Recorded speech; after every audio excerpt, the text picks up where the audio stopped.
Okay.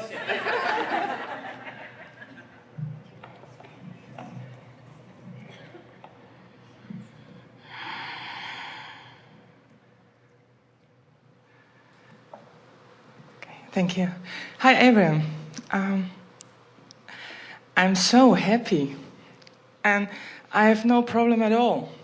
So, there's no problem why I'm here.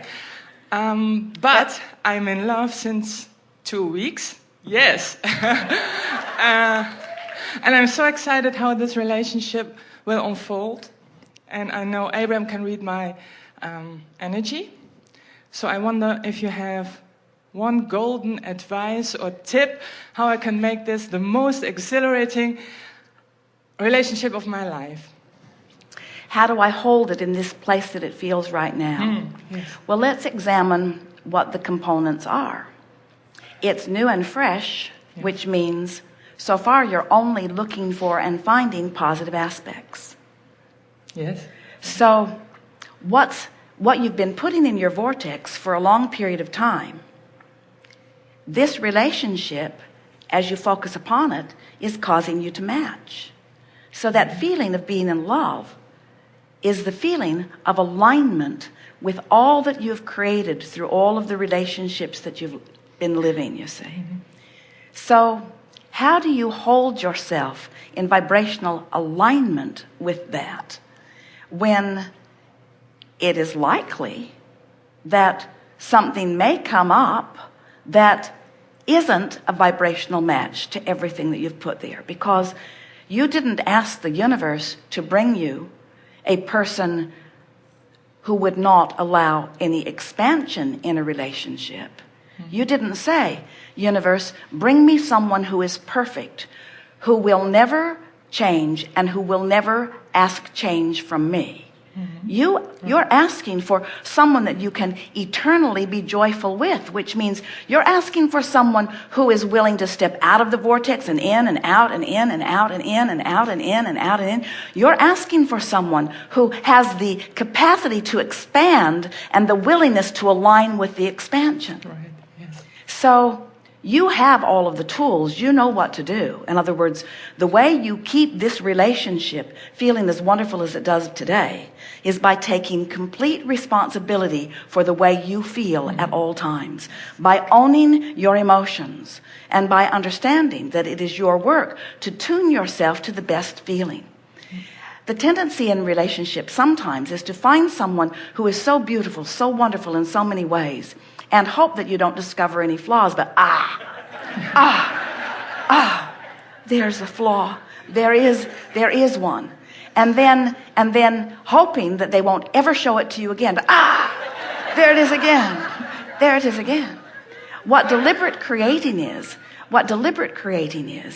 understanding that if something happens that doesn't feel so good, it is your job to focus yourself back into feeling good without needing that flaw to be resolved. Now that is the secret to a wonderful relationship.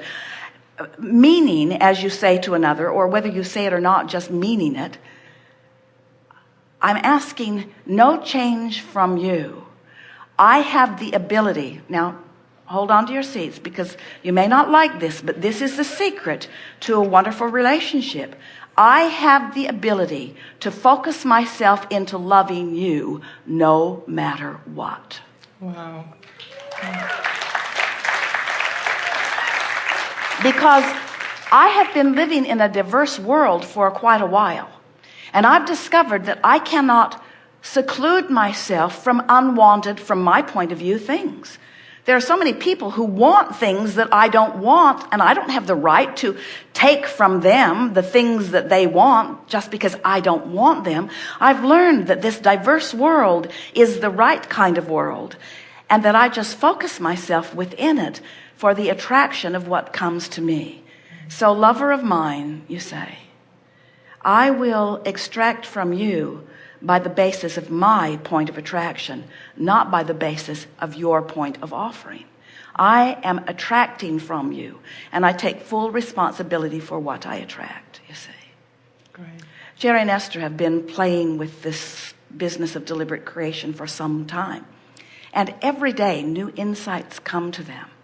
Recently, they were involved in a situation where red flags were coming up. Red flags. And Esther was feeling uncomfortable. She said to us, Abraham, I don't want to have red flags, because a red flag to Esther meant that she was focused upon something unwanted and therefore practicing the vibration of something unwanted.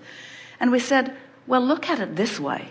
That red flag is the indication that the thought that you're thinking, in other words, the solution that they were contemplating as they were feeling the red flag, just means that's not the viable solution for you. In other words, it just means you're on the wrong path. But it also means that a solution is queuing up in a stronger way.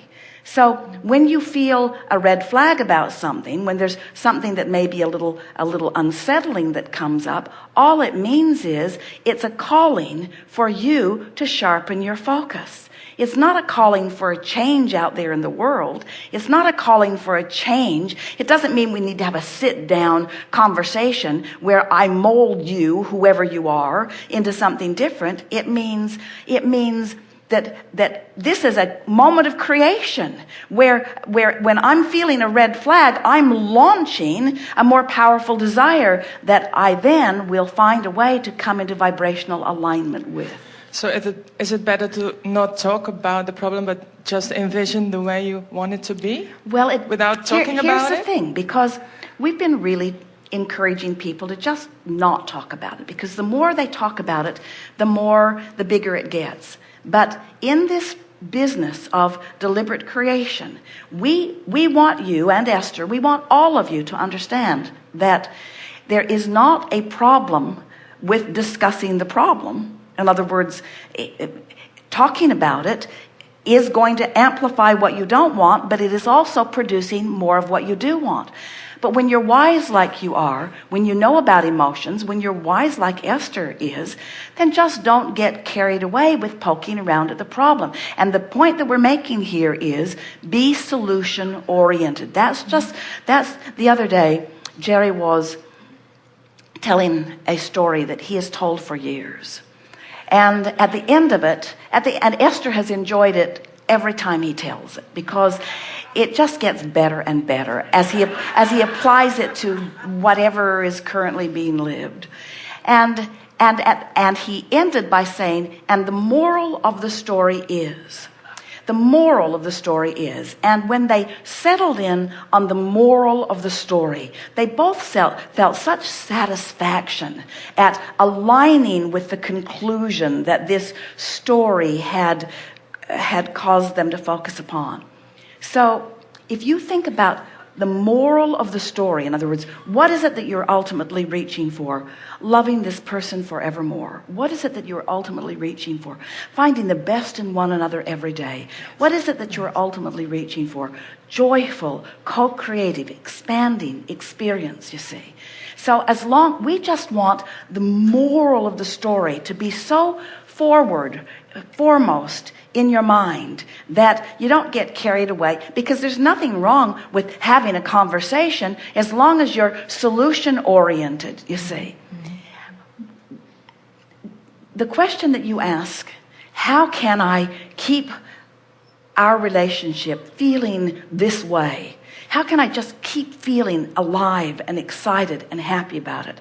The answer is, give the relationship your undivided attention when you are sure you are in the vortex. And when you are not in the vortex, don't spend too much time trying to sort it out. Okay, wow. Most people get nose to nose outside the vortex. And they practice the outside the vortex, and then they stumble into the vortex every now and again and make up. But what about a relationship where your relationship vows go like this? I am so glad to be together with you. And I'm also so glad to be together with the source within me in my vortex. And I love it most when we're all in there together. And it is my dominant intention to give my full attention to you from inside my vortex. So if you ever find me distant, it's not because I'm not wanting what's possible. It's that I'm not vibrationally ready for it in that moment. But don't despair. I'll be right back. I'll be right back. Wow. I'll be right back. And then never, ever, ever chase anybody down. In other words, don't leave your vortex to go find them. It never works out.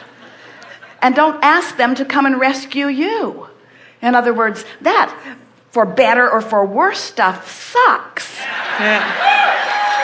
Because it defies the laws of the universe in the way that you know them to be, you see.